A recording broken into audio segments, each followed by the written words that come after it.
ನೋಡಿ, ಕರ್ನಾಟಕದ ಕಥೆ ಅಂದ್ರೆ ಬರೀ ಕಲ್ಲು, ಕೋಟೆ, ಕಟ್ಟಡಗಳ ಕಥೆ ಅಷ್ಟೇ ಅಲ್ಲ. ಅದಕ್ಕೂ ಮಿಗಿಲಾಗಿ ಈ ಮಣ್ಣಿನ ಅಸ್ಮಿತೆಯನ್ನೇ, ನಮ್ಮತನವನ್ನೇ ರೂಪಿಸಿದ ರಾಜಮನೆತನಗಳ ಕಥೆಯಿದು. ಬನ್ನಿ, ಈ ನೆಲದ ಹೆಮ್ಮೆಯ, ನಮ್ಮದೇ ಆದ ಸ್ವಂತ ಅರಸರ ಆ ರೋಚಕ ಪರಂಪರೆಯ ಪುಟಗಳನ್ನೊಮ್ಮೆ ತಿರುವಿ ನೋಡೋಣ. ನಾವು ಇತಿಹಾಸದ ಪುಟಗಳನ್ನ ತಿರುವಿ ನೋಡಿದ್ರೆ ಶುರುದಿನಗಳಲ್ಲಿ ಕರ್ನಾಟಕವನ್ನ ಆಳಿದ ದೊಡ್ಡ ರಾಜವಂಶಗಳು ಅಂದ್ರೆ ಮೌರ್ಯರು, ಶಾತವಾಹನರು ಇವರ್ಯಾರೂ ಈ ಮಣ್ಣಿನ ಮೂಲದವರಲ್ಲ. ಅವರ ಪವರ್ ಸೆಂಟರ್ ಅಂದ್ರೆ ಅಧಿಕಾರದ ಕೇಂದ್ರ ಕರ್ನಾಟಕದಿಂದ ಹೊರಗಿತ್ತು. ಹಾಗಾಗಿ ಏನಾಗಿತ್ತು ಅಂದ್ರೆ ಈ ನೆಲ ತನ್ನದೇ ಆದ ಸ್ವಂತ ಧ್ವನಿಗಾಗಿ, ತನ್ನದೇ ನಾಯಕರಿಗಾಗಿ ಕಾಯ್ತಾ ಇತ್ತು ಅಂತಾನೆ ಹೇರಬಹುದು. ಹಾಗಾದ್ರೆ ನಮ್ಮ ಮುಂದಿರೋ ಪ್ರಶ್ನೆ ಏನು? ಯಾರು ಆ ಮೊದಲ ಅರಸರು? ಈ ನೆಲವನ್ನ ತಮ್ಮದು ಅಂತ ಹೇಳ್ಕೊಂಡೋರು ಯಾರು? ಈ ಮಣ್ಣಿನ ಭಾಷೆಗೆ, ಇಲ್ಲಿನ ಸಂಸ್ಕೃತಿಗೆ ಮೊದಲ ಬಾರಿಗೆ ರಾಜಮನ್ನಣೆ ಕೊಟ್ಟು ಒಂದು ಹೊಸ ಶಕೆಯನ್ನೇ ಶುರು ಮಾಡಿದವ್ರು ಯಾರು? ಬನ್ನಿ ಉತ್ತರ ಹುಡ್ಕೋಣ. ಸರಿ, ನಮ್ಮ ಈ ಕಥೆ ಶುರುವಾಗೋದೇ ಕ್ರಿಸ್ತಶಕ 4ನೇ ಶತಮಾನದಿಂದ. ಇಲ್ಲಿಂದಲೇ ಶುರುವಾಗುತ್ತೆ ಕರ್ನಾಟಕದ ಮೊಟ್ಟಮೊದಲ ಸ್ವತಂತ್ರ, ನಮ್ಮದೇ ಆದ ಅಪ್ಪಟ ಸ್ಥಳೀಯ ರಾಜಮನೆತನದ ಕಥೆ. ಅದೇ ಕದಂಬರು. ತಾಳಗುಂದ ಶಾಸನದಲ್ಲಿ ಸಿಕ್ಕಿರೋ ಈ ಸಾಲುಗಳನ್ನೊಮ್ಮೆ ನೋಡಿ. ಇದು ಒಂದು ಇಡೀ ರಾಜ್ಯ ಹೇಗೆ ಹುಟ್ಟುಕೊಳ್ತು ಅನ್ನೋದನ್ನೇ ಹೇಳುತ್ತೆ. ಅಕ್ಷರಶಃ ಶಾಸ್ತ್ರದಿಂದ ಶಸ್ತ್ರದ ಕಡೆಗೆ ನಡೆದ ಒಂದು ಕ್ರಾಂತಿಯ ಕಥೆ ಇದು. ಈ ಕಥೆಯ ಹೀರೋ ಮಯೂರ ಶರ್ಮಾ, ತಾಳಗುಂದದ ಒಬ್ಬ ಬ್ರಾಹ್ಮಣ ಯುವಕ. ವೇದ ಕಲಿಬೇಕು ಅಂತ ಕಂಚಿಗೆ ಹೋಗಿದ್ದ. ಆದ್ರೆ ಅಲ್ಲೇನಾಯ್ತು, ಪಲ್ಲವರ ಒಬ್ಬ ಕಾವಲುಗಾರನಿಂದ ಅವನಿಗೆ ತುಂಬಾನೇ ಅವಮಾನ ಆಗುತ್ತೆ. ಆ ಸ್ವಾಭಿಮಾನಕ್ಕೆ ಬಿದ್ದ ಒಂದೇ ಒಂದು ಪೆಟ್ಟು ಆ ಕಿಡಿ ಒಂದು ದೊಡ್ಡ ಸಾಮ್ರಾಜ್ಯಕ್ಕೆ ಅಡಿಪಾಯ ಹಾಕ್ತು. ಸುಮಾರು ಕ್ರಿಸ್ತಶಕ 345ರಲ್ಲಿ ಮಯೂರ ಶರ್ಮಾ ಪಲ್ಲವರ ವಿರುದ್ಧನೆ ತಿರುಗಿ ಬಿದ್ದು ಕನ್ನಡಿಗರ ಮೊದಲ ಸ್ವತಂತ್ರ ರಾಜ್ಯವನ್ನ ಸ್ಥಾಪನೆ ಮಾಡ್ತಾನೆ.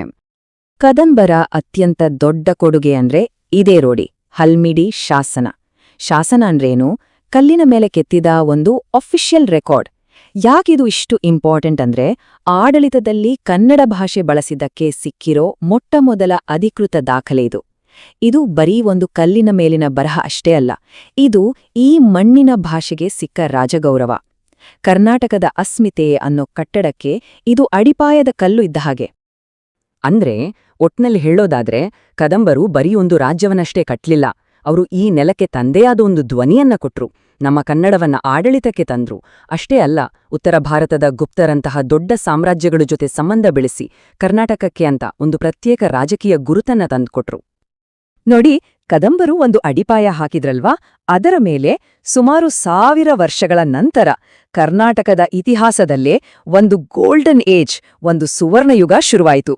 ಈ ನಾಡನ್ನ ವೈಭವದ ತುತ್ತತುದಿಗೆ ಕೊಂಡೊಯ್ದ ಮತ್ತೊಂದು ಮಹಾನ್ ಶಕ್ತಿಯ ಕಡೆಗೆ ಈಗ ನಮ್ಮ ಪಯಣ. ಈ ವರ್ಷ ಅಂದ್ರೆ ಕ್ರಿಸ್ತಶಕ 1330, ತುಂಗಭದ್ರಾ ನದಿಯ ದಡದಲ್ಲಿ ಒಂದು ಹೊಸ ಅತ್ಯಂತ ಶಕ್ತಿಶಾಲಿ ಸಾಮ್ರಾಜ್ಯ ಹುಟ್ಕೊಳ್ಳುತ್ತೆ. ಇದು ಇಡೀ ದಕ್ಷಿಣ ಭಾರತದ ಇತಿಹಾಸದ ದಿಕ್ಕನ್ನೇ ಬದಲಿಸ್ಬಿಟ್ಟ ಸಾಮ್ರಾಜ್ಯ. ಹೌದು, ಅದೇ ನಮ್ಮ ವಿಜಯನಗರ ಸಾಮ್ರಾಜ್ಯ. ಆಗಿನ ಕಾಲದಲ್ಲಿ ಇದನ್ನ ಕರ್ನಾಟಕ ಸಾಮ್ರಾಜ್ಯ ಅಂತಾನೆ ಕರೀತಾ ಇದ್ರು. ಇದರ ರಾಜಧಾನಿ ಹಂಪಿ. ಇವತ್ತು ಯುನೆಸ್ಕೋ ವರ್ಲ್ಡ್ ಹೆರಿಟೇಜ್ ಸೈಟ್ ಆಗಿದೆ. ಹಂಪಿ ಅಂದ್ರೆ ಸುಮ್ನೆ ಒಂದು ಕ್ಯಾಪಿಟಲ್ ಸಿಟಿ ಆಗಿರ್ಲಿಲ್ಲ, ಅದು ಕಲೆ, ಸಂಸ್ಕೃತಿ ಮತ್ತು ವ್ಯಾಪಾರದ ಒಂದು ಗ್ಲೋಬಲ್ ಹಬ್ ಆಗಿತ್ತು. ವಿಜಯನಗರ ಸಾಮ್ರಾಜ್ಯವನ್ನ ಒಂದರ ಹಿಂದೆ ಒಂದರಂತೆ 4 ರಾಜವಂಶಗಳು ಆಳ್ವಿಕೆ ನಡೆಸಿದವು. ಮೊದಲು ಸಂಗಮ, ಆಮೇಲೆ ಸಾಳುವ, ನಂತರ ತುಳುವ ಮತ್ತು ಕೊನೆಯಲ್ಲಿ ಅರವೀಡು. ಈ ರೀತಿ ನಿರಂತರವಾಗಿ ಆಳ್ವಿಕೆ ನಡೆದಿದ್ರಿಂದಾನೇ ಆ ಸಾಮ್ರಾಜ್ಯ 100 ವರ್ಷಗಳ ಕಾಲ ತುಂಬಾನೇ ಸ್ಥಿರವಾಗಿ, ಗಟ್ಟಿಯಾಗಿ ಬೆಳೆಯೋಕೆ ಸಾಧ್ಯವಾಯಿತು. ಈ ಎಲ್ಲಾ ರಾಜರಲ್ಲಿ ಅತ್ಯಂತ ಪ್ರಸಿದ್ಧ, ದ ಮೋಸ್ಟ್ ಫೇಮಸ್ ಅಂದ್ರೆ ಅದು ತುಳುವ ವಂಶದ ಶ್ರೀಕೃಷ್ಣದೇವರಾಯ. ಅವರ ಬಿರುದನ್ನೊಮ್ಮೆ ಕೇಳಿ, ಕನ್ನಡ ರಾಜ್ಯ ರಮಾರಮಣ ಅಂದ್ರೆ ಕನ್ನಡ ಸಾಮ್ರಾಜ್ಯದ ಒಡೆಯ ಅಂತ. ಈ ಒಂದೇ ಒಂದು ಬಿರುದು ಅವರನ್ನ ಈ ನಾಡಿನ ಅಸ್ಮಿತೆಯ ಜೊತೆ ಹೇಗೆ ಬೆಸೆದಿದೆ ಅಂತ ತೋರಿಸುತ್ತೆ. ಕೃಷ್ಣದೇವರಾಯರ ಕಾಲದಲ್ಲಿ ವಿಜಯನಗರ ಸಾಮ್ರಾಜ್ಯ ತನ್ನ ವೈಭವದ ಪೀಕ್ಗೆ ಅಂದ್ರೆ ತುತ್ತತುದಿಗೆ ತಲುಪಿತ್ತು. ಅವರು ಬರೀ ಯುದ್ಧಗಳಲ್ಲಿ ಗೆಲ್ಲೋ ವೀರ ಅಷ್ಟೇ ಆಗಿರ್ಲಿಲ್ಲ, ಅದಕ್ಕೂ ಮಿಗಿಲಾಗಿ ಅವರೊಬ್ಬ ಅದ್ಭುತ ಅಡ್ಮಿನಿಸ್ಟ್ರೇಟರ್ ಆಗಿದ್ರು. ಕೃಷಿಗಾಗಿ ಕೆರೆ ಕಾಲುವೆಗಳನ್ನ ಕಟ್ಟಿಸಿದ್ರು, ಪೋರ್ಚುಗೀಸ್, ಅರಬ್ ವ್ಯಾಪಾರಿಗಳ ಜೊತೆ ಒಳ್ಳೆ ಸಂಬಂಧ ಇಟ್ಕೊಂಡಿದ್ರು, ಕಲೆ ಸಾಹಿತ್ಯಕ್ಕೆ ಭಾರಿ ಪ್ರೋತ್ಸಾಹ ಕೊಟ್ಟಿದ್ರು. ಅವರ ಕಾಲದಲ್ಲಿ ಸಾಮ್ರಾಜ್ಯ ಮಿಲಿಟರಿ, ಎಕಾನಮಿ, ಕಲ್ಚರ್ ಹೀಗೆ ಎಲ್ಲಾ ಕ್ಷೇತ್ರದಲ್ಲೂ ಉತ್ತುಂಗದಲ್ಲಿತ್ತು. ಸರಿ, ನಮ್ಮ ಈ ಐತಿಹಾಸಿಕ ಪಯಣ ಈಗ ಕೊನೆಯ ಹಂತಕ್ಕೆ ಬಂದಿದೆ. ಮಧ್ಯಯುಗದಿಂದ ನಮ್ಮನ್ನ ಆಧುನಿಕ ಯುಗಕ್ಕೆ ಕರ್ಕೊಂಡ್ಬರುವ ಒಂದು ಪ್ರಮುಖ ಕೊಂಡಿ ಯಾವುದು ಅಂದ್ರೆ ಅದು ಮೈಸೂರ್ ಸಂಸ್ಥಾನ. ಒಡೆಯರ್ ರಾಜವಂಶದ ಆಳ್ವಿಕೆ ನಿಜಕ್ಕೂ ಒಂದು ಅದ್ಭುತ. ಯಾಕಂದ್ರೆ ಸುಮಾರು 550 ವರ್ಷಗಳ ಸುದೀರ್ಘ ಆಳ್ವಿಕೆ ಅವರದ್ದು.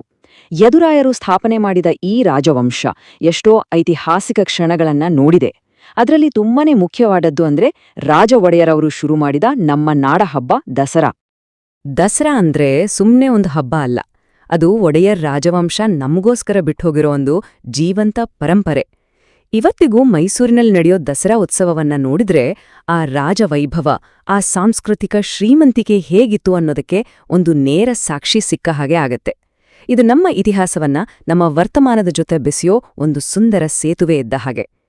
ಒಡೆಯರ್ ಮನೆತನದ ಕಥೆಯ ಕೊನೆಯ ಭಾಗ ಕೂಡ ಅಷ್ಟೇ ಮುಖ್ಯವಾದದ್ದು. ಯಾಕಂದ್ರೆ ಅವರು ಕಾಲಕ್ಕೆ ತಕ್ಕ ಹಾಗೆ ಬದಲಾವಣೆಯನ್ನ ಅರ್ಥ ಮಾಡಿಕೊಂಡು ರಾಜಪ್ರಭುತ್ವದಿಂದ ಪ್ರಜಾಪ್ರಭುತ್ವಕ್ಕೆ ತುಂಬಾನೇ ಸ್ಮೂತ್ ಆಗಿ ಬದಲಾದ್ರು. ಕೊನೆಯ ಮಹಾರಾಜರಾದ ಜಯಚಾಮರಾಜೇಂದ್ರ ಒಡೆಯರ್ ಸ್ವತಂತ್ರ ಮೈಸೂರು ರಾಜ್ಯದ ಮೊದಲ ಗವರ್ನರ್ ಆಗಿ ಸೇವೆ ಸಲ್ಲಿಸಿದ್ದು ಅವರ ದೂರದೃಷ್ಟಿ ಎಷ್ಟಿತ್ತು ಅನ್ನೋದಕ್ಕೆ ಒಂದು ದೊಡ್ಡ ಉದಾಹರಣೆ. ಹಾಗಾದ್ರೆ ಈ ಇಡೀ ಸಾವಿರಾರು ವರ್ಷಗಳ ಇತಿಹಾಸವನ್ನ ಒಟ್ಟಿಗೆ ಸೇರಿಸಿ ನೋಡಿದ್ರೆ ನಮಗೇನ್ ಗೊತ್ತಾಗುತ್ತೆ? ಮೊದಲು ಕದಂಬರು.